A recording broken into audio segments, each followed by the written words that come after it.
মই ভাবোঁ যে পৰিৱেশটো আজি আৰু কালি জটিল হৈ থাকিব। দুটা বিশেষ আমি কাম কৰিব খুজিছোঁ। অহাকালিৰ দিনটো আমি আমাৰ ৰাজ্য চৰকাৰৰ কৰ্মচাৰীসকলক আমি স্পেচিয়েল কেজুৱেল লিভ দিছোঁ।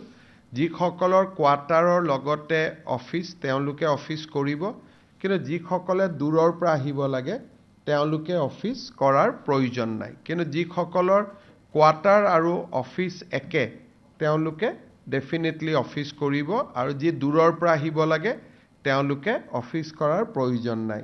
শনিবাৰে প্ৰাইভেট স্কুল নাথাকে, কিন্তু গুৱাহাটী বিশেষকৈ কামৰূপ আৰু কামৰূপ মেট্ৰত আমি স্কুলখিনিও অহাকালি দিনটোৰ কাৰণে বন্ধ ৰাখিব কৈছোঁ। গভৰ্ণমেণ্ট স্কুলখিনি, প্ৰাইভেট স্কুলখিনি এজ ইউজুৱেল বন্ধ হৈ থাকে।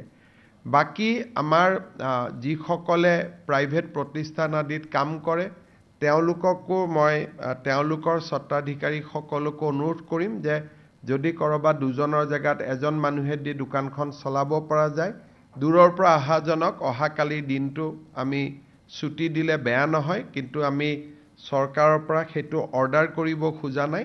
তেওঁলোকে নিজে ব্যৱস্থা ল'লে ভাল হ'ব।